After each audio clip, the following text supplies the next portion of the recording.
Let's start off with a scenario. You're the captain of a ship that just hit an iceberg.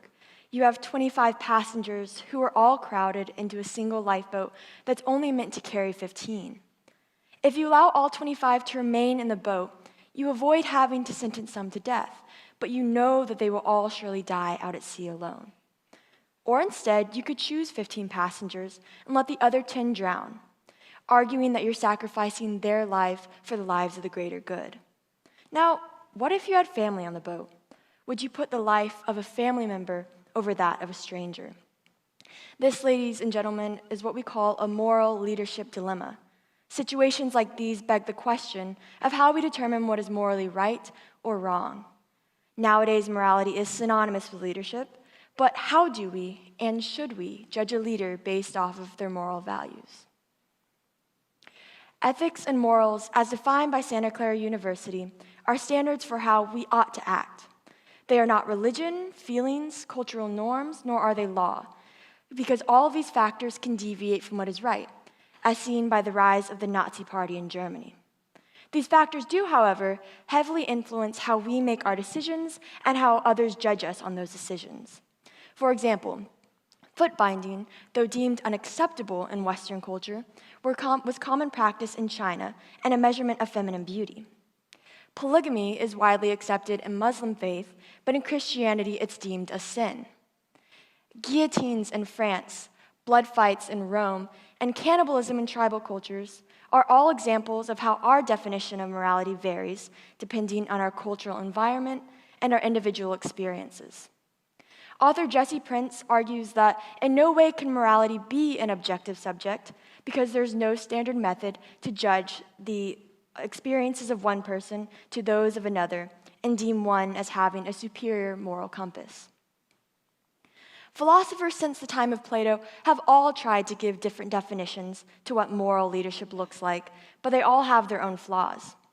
Some emphasize the greater good for a community, but not all of the philosophers can define what the greater good always entails.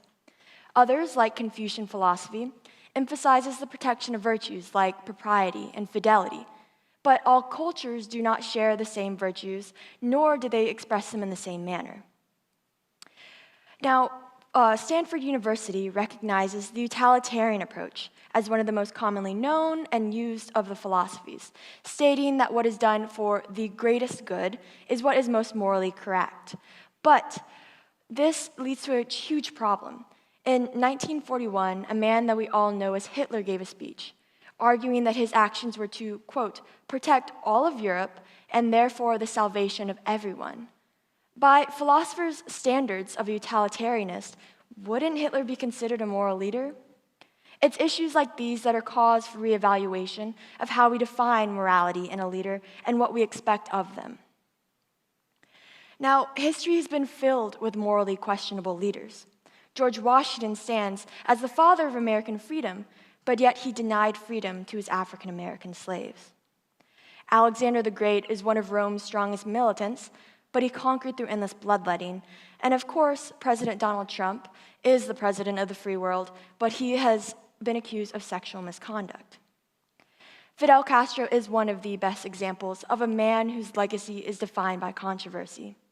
Revolutionaries remember him for his dedication to social services like free education and healthcare.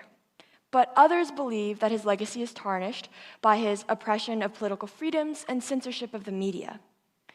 Now, Fidel Castro is another prime example of why morality cannot be used to judge a leader, because our personal experiences and our feelings override our reasoning. Instead, we should be asking harder hit questions, like how did the leader get to the point of corruptedness, and why do their followers resonate with such immoral ideas? In no way do I expect to cover a topic that has puzzled philosophers for thousands of years, but these are important ideas to consider. As students, teachers, citizens, and parents, morals not only define how we see other people, but how they see us in return. Morality is only a part of a leader's legacy, and the rest is up to our own judgment. So I ask you to ask yourselves, how and why do you have certain values, and why does someone else not hold those same values?